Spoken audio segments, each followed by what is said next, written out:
Olá, navegantes! Boa noite para vocês.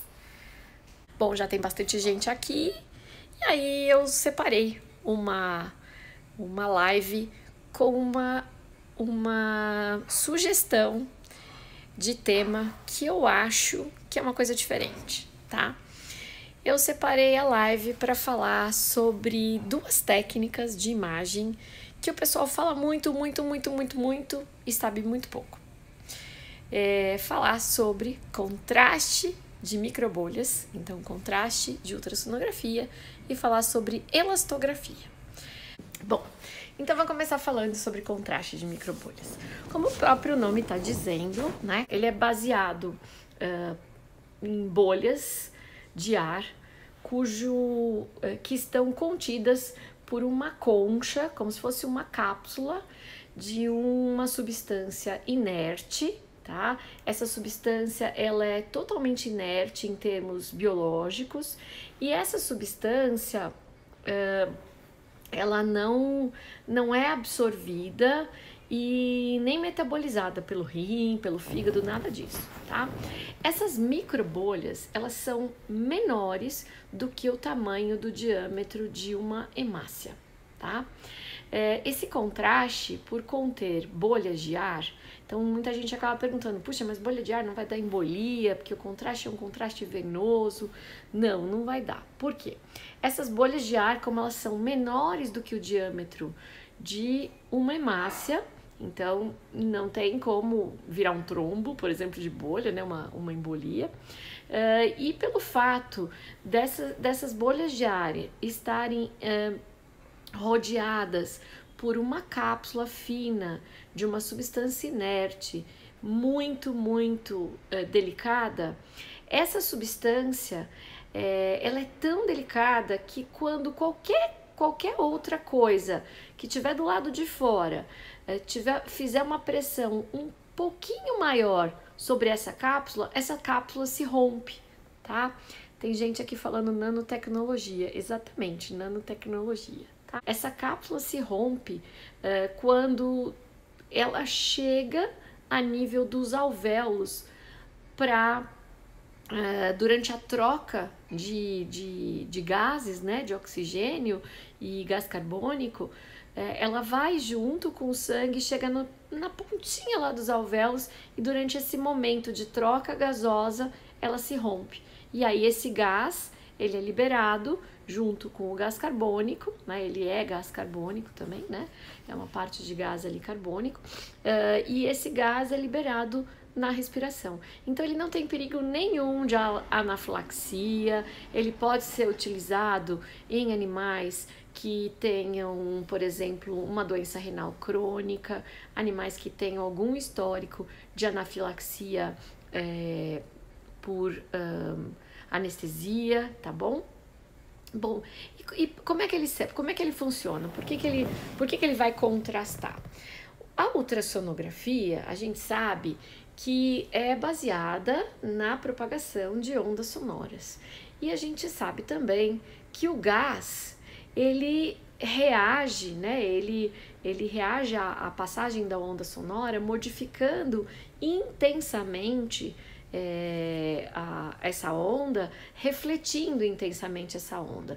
Então, quando a gente injeta esse contraste dentro de um vaso, né, dentro de um vaso sanguíneo, esse contraste vai se espalhado em toda a circulação do indivíduo e ao se espalhar em toda a circulação do indivíduo, ele vai automaticamente evidenciar justamente a circulação, tá?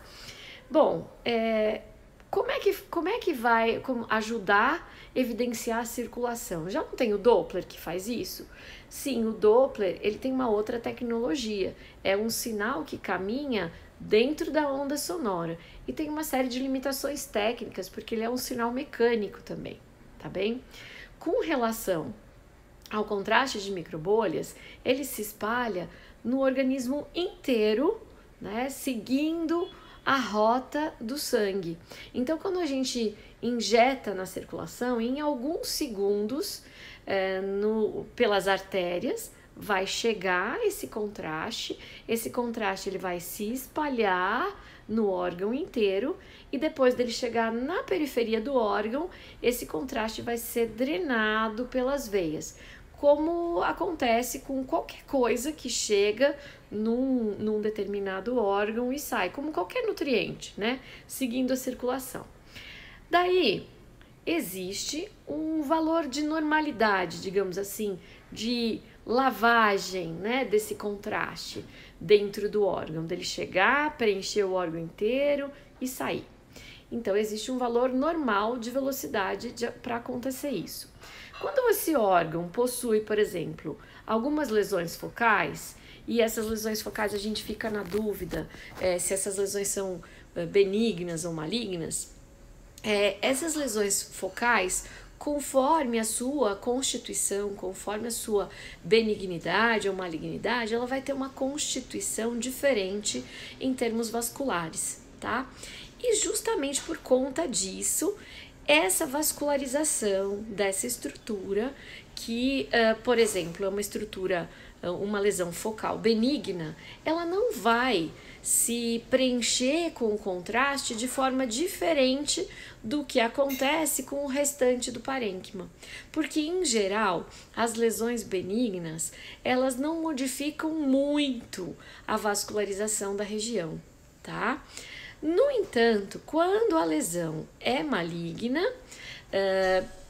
ela, por uma série de fatores, por exemplo, geralmente as neoplasias, elas induzem a formação, por fatores angiogênicos, elas induzem a formação de novos vasos, elas alteram, pelo próprio efeito mecânico de expansão da massa, elas alteram a distribuição arquitetural dos vasos. Então, isso tudo faz com que essa formação tumoral, ela acaba recebendo de uma forma diferente do tecido original o contraste, tá? Então, quando a gente injeta, por exemplo, um contraste de microbolhas na veia cefálica do paciente e você quer estudar, por exemplo, se no fígado existe uma lesão focal benigna ou maligna, então você quer estudar, você olhou no modo B, ficou na dúvida se essa lesão ou essas lesões são benignas ou malignas, daí injeta o contraste, em questão de segundos, esse contraste chega pela artéria hepática, depois ele chega também um pouquinho mais tarde pela veia porta, ele se espalha completamente pelo fígado e ele é lavado, ele sai do fígado. Acontece que nas lesões focais malignas, ele faz esse caminho muito mais rapidamente, porque essas lesões focais, elas têm uma vascularização diferente e, digamos assim, mais eficiente do que o restante do parênquima.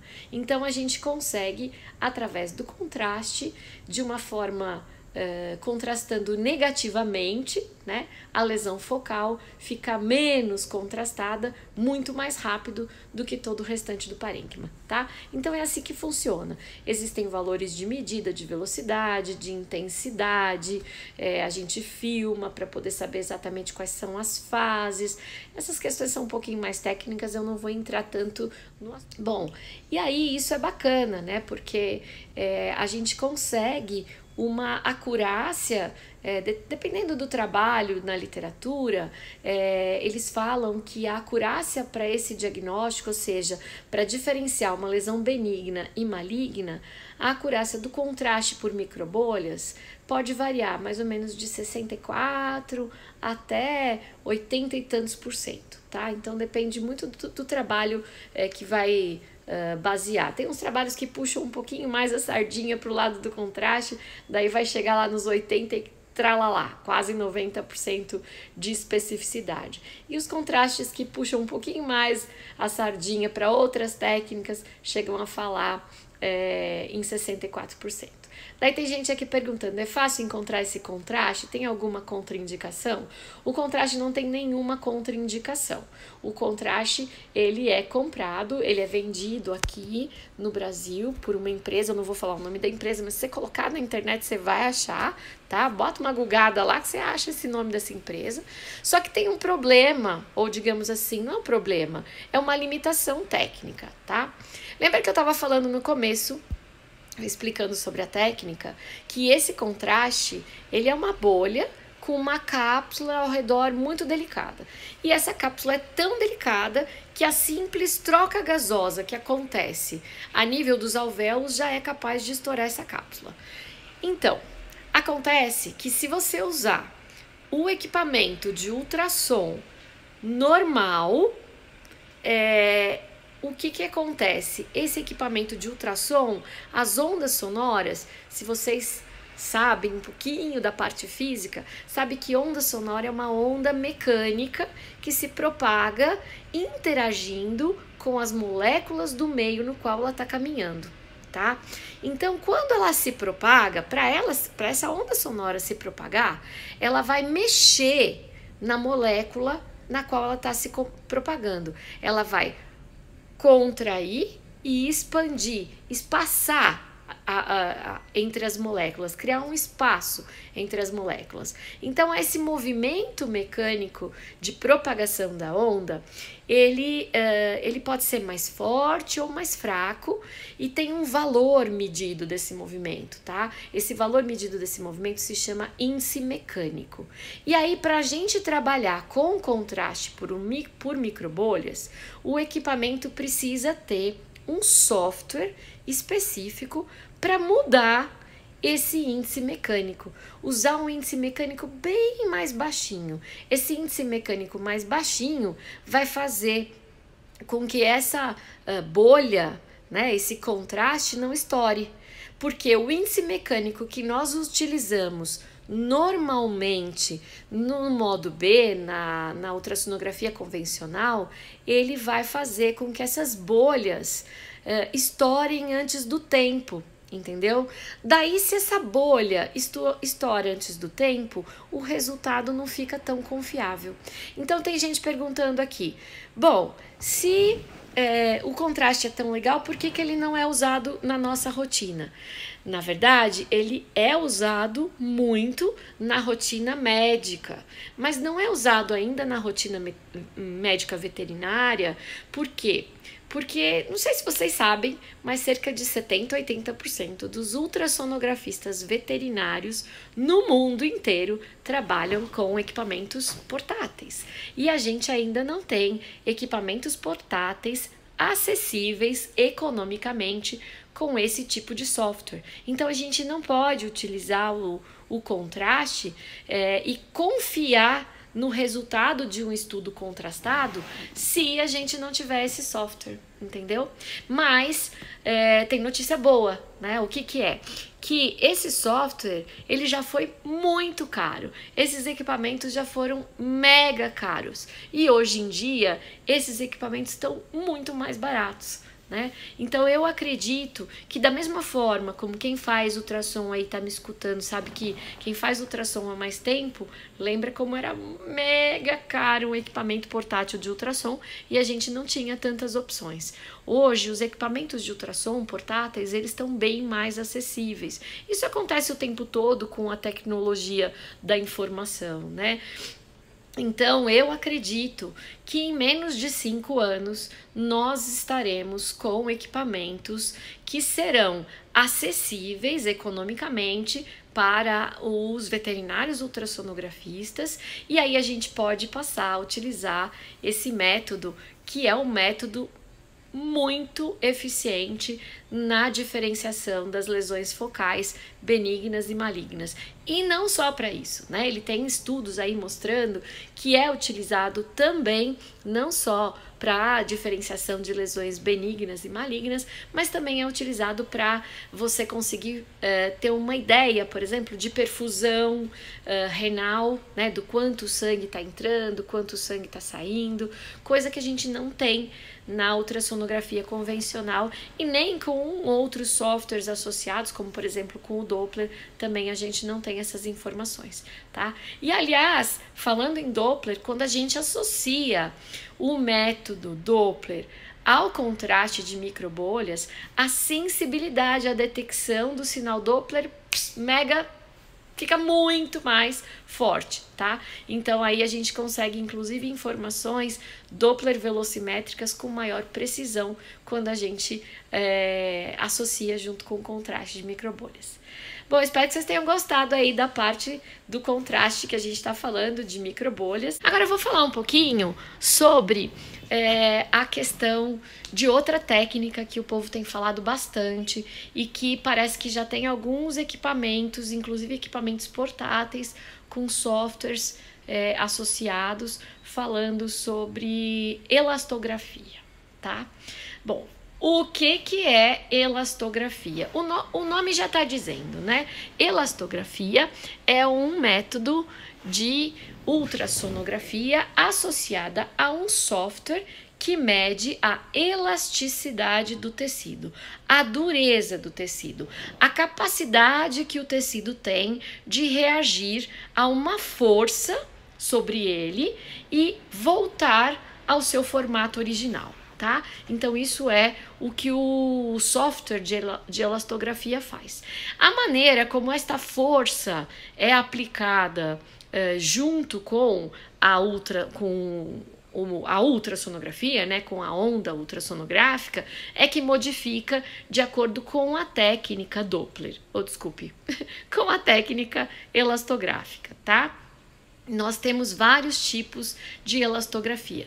Depois, para quem quiser também assistir uma palestra, ver vídeos sobre 2 tipos de elastografias diferentes que são os mais utilizados na medicina veterinária, também, ó, vou até deixar aqui separado para vocês verem, né? Então, aqui no nosso canal do YouTube tem uma palestra sobre elastografia veterinária, o uso da elastografia veterinária, e tem 2 palestras sobre um tipo de elastografia aqui, que é o ARF, e um outro tipo de elastografia aqui, que é a elastossonografia, tá?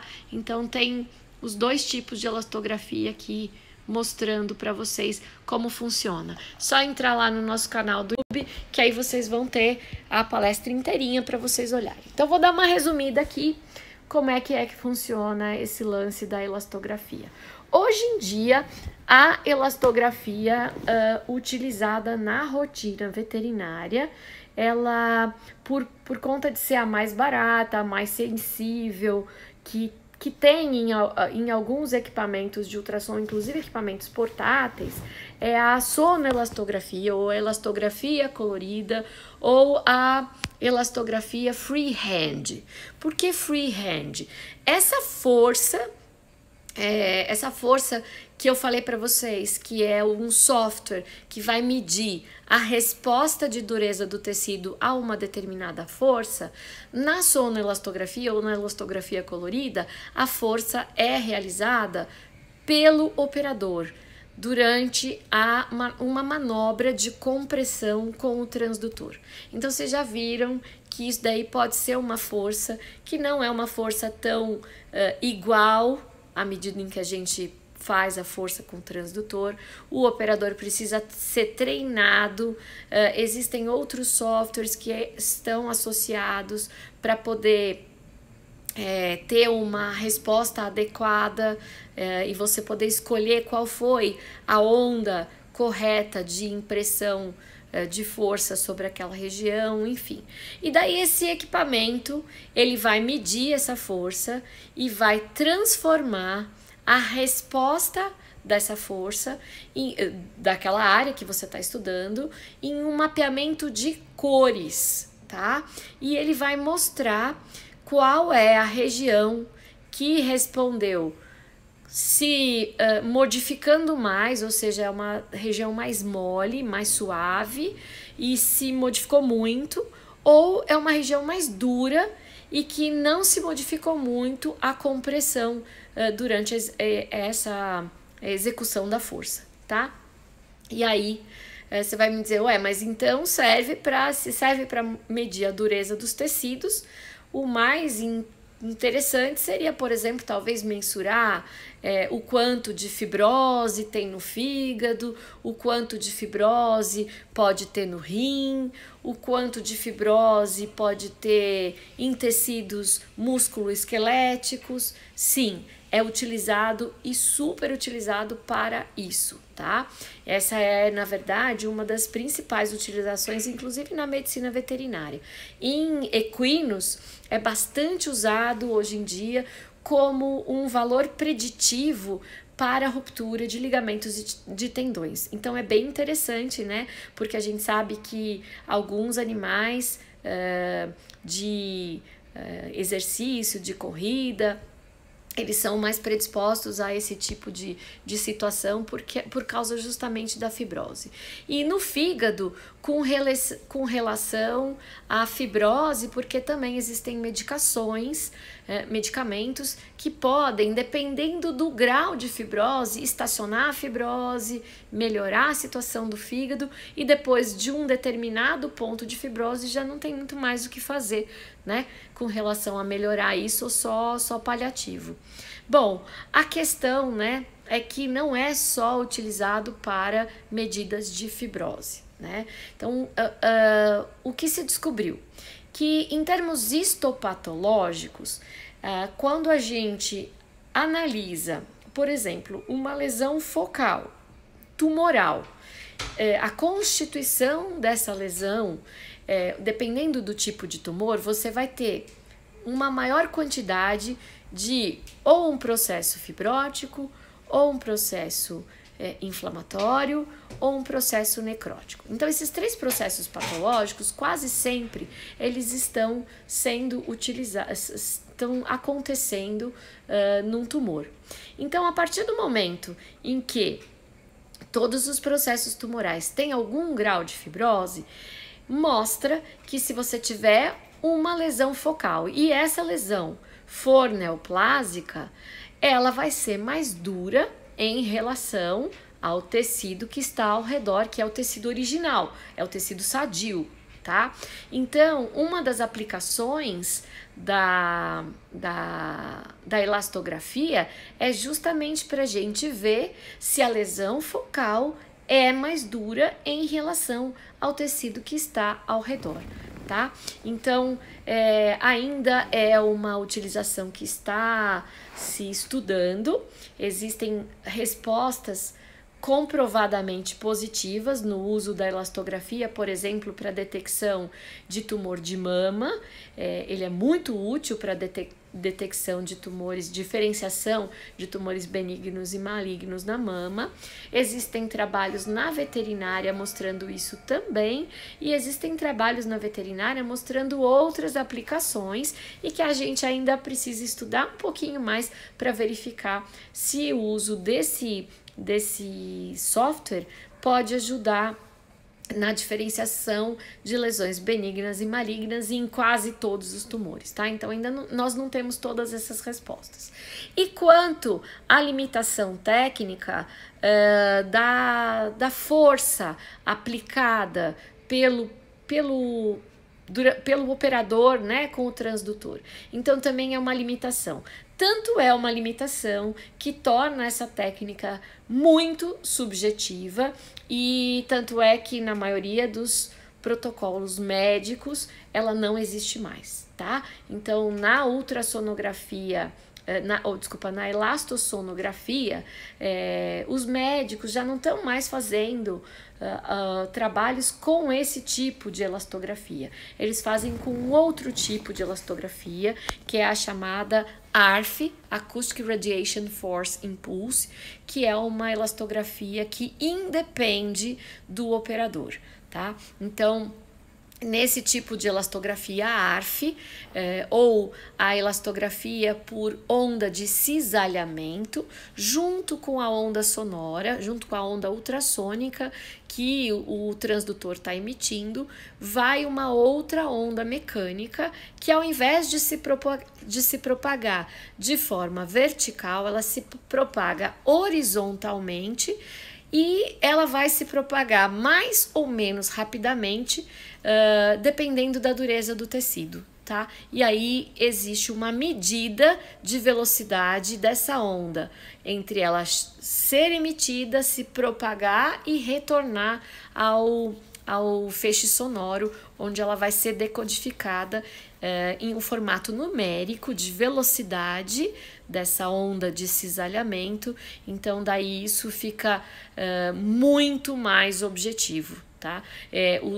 Os equipamentos, infelizmente os equipamentos hoje em dia que trabalham com esse outro tipo de elastografia, que é muito mais precisa, independe do operador, tem valor mais objetivo, os equipamentos são mega caros, né? Então são mais do que o dobro do valor dos equipamentos nossos de rotina. Então também acho que é só uma questão de tempo, gente, porque já escutei em alguns locais aí, por aí, em congressos que eu andei por aí, que estão testando software de elastografia por onda de cisalhamento, ARF, né? Para serem colocado também em equipamentos portáteis. Então, acho que também em menos de 5 anos a gente vai ter essa oportunidade, né, de usar esse tipo de técnica também nos nossos equipamentos aí portáteis. Eu acho que era isso, gente. São duas técnicas bacanas. O povo vive me perguntando. Se você tem mais curiosidade, volto a dizer, vai lá no nosso canal no YouTube, assina e todo aquele blá blá blá que os blogueiros falam, mas depois assiste em uma das playlists, tá? Tem várias playlists com temas bem bacanas. As palestras sobre elastografia, sobre contraste, estão na playlist palestras, tá? Palestras internacionais. Tem palestras em várias línguas diferentes para vocês curtirem lá. Ok? Então, gente, era isso. Uma boa semana para vocês, navegantes, e espero que eu tenha contribuído mais uma vez para matar a curiosidade aí de vocês e ampliar um pouquinho mais o conhecimento de todo mundo nesse mundo de tons de cinza que a gente vive. Tchau, tchau, pessoal!